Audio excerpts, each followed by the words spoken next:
Сейчас трудно, честно говоря, задать тон, как мы ее проведем. Так как Ашра озвучил, и как это, например, было интересно в Бутауде, очень даже интересно получилось. Вопрос-ответ. Не всегда ответ слушали, правда. Я там сам находился, поэтому могу так говорить. Надеюсь, что здесь мы друг друга хоть услышим. Что от нас ожидать, от меня лично, наверное, уже мы, может быть, даже надоели вам своими интервью, выступлениями, заявлениями и так далее, но так же, как и каждый из вас здесь сидящий, и не сидящий, не присутствующий здесь, каждый имеет свое мнение, уверен. Также и мы имеем свое мнение, я имею свое мнение на то, что происходит с нашей жизнью. Единственное, с чем не всегда согласен, конечно, когда мы занимаем, как в футболе, одни ворота, другие ворота. Ты в той команде или в этой команде. Вот с этим только не всегда согласен. В последнем интервью мы выступали, группа, те угрозы, которые нам кажутся здесь внутри сегодня угрозами, на самом деле хочу высказать свое мнение, скоро превратятся в мелочи по сравнению с тем, что может с нами случиться, учитывая общие процессы мировые. В связи с этим мы высказывали упрек такой своеобразный, непонятна иногда позиция людей, которые руководят нашей страной. Могу себе это позволить высказать, пускай это не понравится, здесь я уверен, не все противники или там не все единомышленники этой власти, той власти. Сам лично это озвучивал руководству, поэтому мне не стыдно это говорить в их отсутствии или передавать через камеру немножко некорректно, но есть что вспомнить.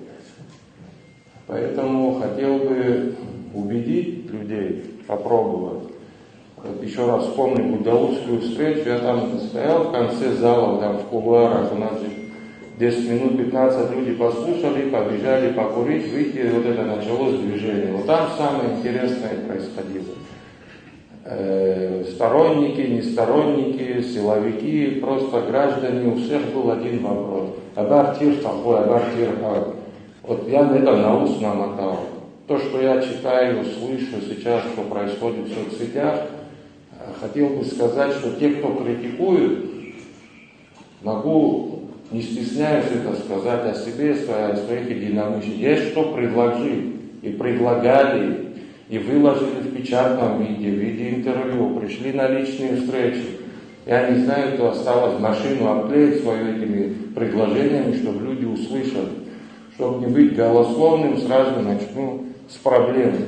Жилищную проблему, помните, вы жители нового района, здесь же дом захватывали. Каждый раз, 5 лет назад, помните, по первому кругу дом когда захватывали. Сейчас захват там, не прошел или прошел с тем или иным. Эти люди несчастные, которые страждут получить квартиры, как я с ними встречался, не со всеми, но с многими. Они даже, многие, по-моему, понятия не имеют, что за программы действуют жилищные.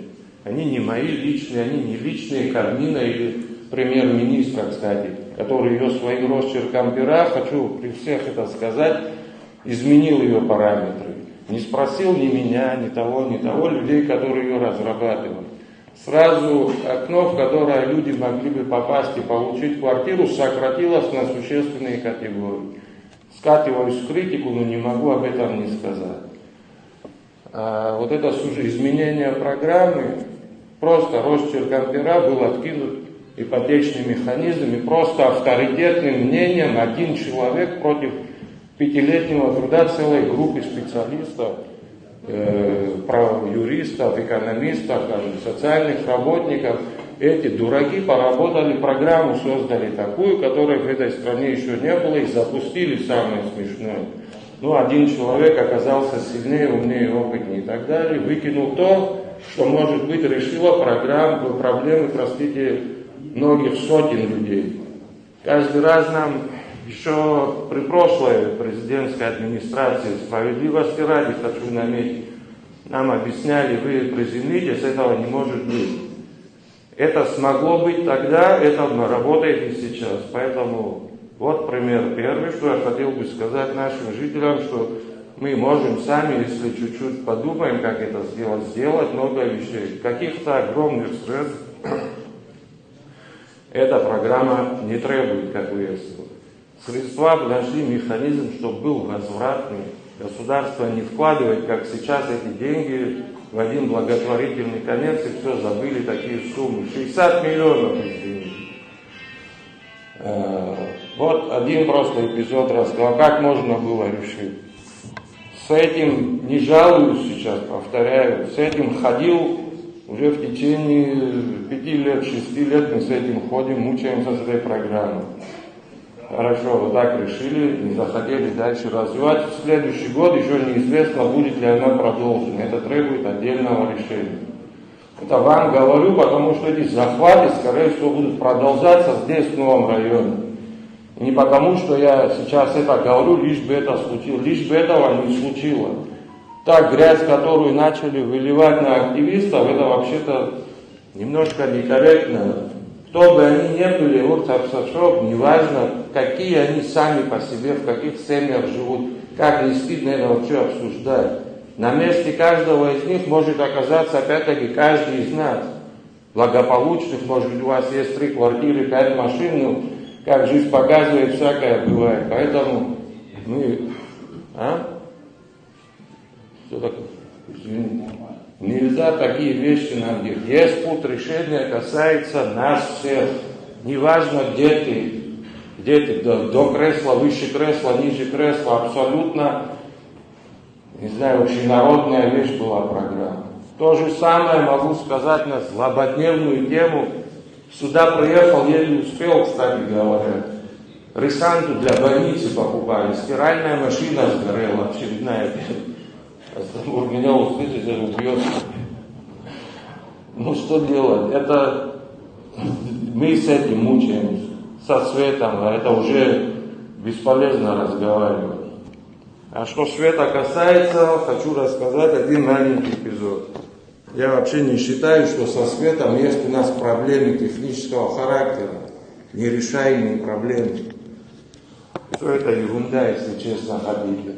Я лично вам всем здесь заявляю, если наше руководство пойдет на принятие решения по получению инфраструктурного кредита в размере 1,5 миллиарда рублей, если я не ошибаюсь, 2,8% на 10 лет, я не позволю непонятно кому залезть в мой карман, ваш карман каждого. Я лично вот сейчас со всей ответственностью заявляю, если это будет продолжаться, это будет идти по этому пути, как идет. Многие здесь сидящих, я уверен, даже не понимают, о чем речь идет сейчас до конца с этим кредитом. Казалось бы, прекрасно получают кредит, что-то будут чинить, своих сил нет, главный лозунг. Правда же? Так же мы все знаем. Каждое слово, которое я сейчас говорю, проверили, перепроверили, пришли, попросили, не делайте. Вот какой-то свой план предложили, видение. Кто-нибудь отреагировал, вы считаете? Просто сухо написали, горло болит, извините. Просто нет и все. Просто нет, ответ отрицательный, там чуть шире даже.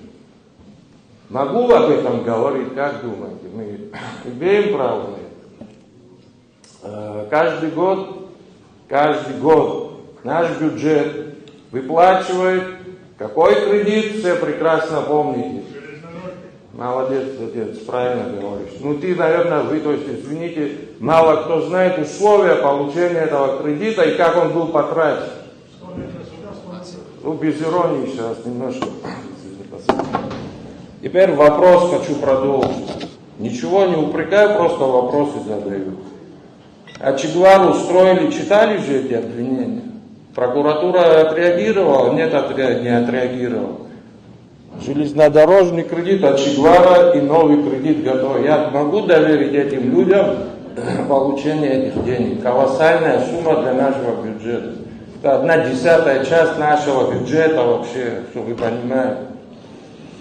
Мы его будем возвращать в размере 35 миллионов рублей. Это только проценты каждый год еще на шею положим. предложили, что сделать без кредита. Еще до этого кредита нормальный, вменяемый план был предложен. Мы не были услышаны. Это я адресую в первую очередь не тем сторонникам от ГУРа или меня, или того, а противникам, горячим защитникам действующей власти. Это значит, тупое деление не кончается, ты за власть или против. Вот к ним тогда адресую. Раз ты глобал Ахойска, ты же говорил мне сейчас перед входом, какой ты молодец. Вот это хочу, чтобы тебя вооружить, хочу это тебе надо знать, что у вас есть возможность помочь и ему, и нам всем, кстати говоря. Потому что это давление сильнее него, сильнее тебя, меня и нас вместе взятых. Вы же были до этого. Мой золотой, мы были, 100 миллионов рублей выделили, и узнаете судьбу этих 100 миллионов. Второй год выделили, узнаете судьбу, ответ дали. Прокуратуры ответ спросили, меня не спрашивают. Что поменяли вы до этого? Счетчики начали устанавливать. Вы были, что вы поменяли. Что поменял Махазуев? Ты мне здесь говоришь, Я тебе помочь хочу, я не для критики. нам всем вместе помочь. Конечно. Не надо, не мне лично помогать. Ты что, не наш брат, что ли? Мы все братья тут. Ну вот вместе это и должны сделать. Не оскорбляйся, мой дорогой, ты лучше дослушай. Дослушай, я тебе лично принесу эту программу, вручу, чтобы ты понес, ты будешь молодец. Не я, не для славы делать. Мои кривые слова не так понятны и интересны, но в любой ситуации есть выход. И мы этот выход видим, знаем, это уже действует в нашей жизни. Никому мы ничего не должны, не надо на нас давить, а в первую очередь мы извне. Мы одна страна, которая должны защитить, я даже не пытаюсь эту тему уже дальше развивать про все кризисные сейчас вопросы, которые у нас есть. Апартаменты, энергетики, аэропорты и так далее. Есть вещи, которые не то место даже, где это обсудить, слишком объемный вопрос.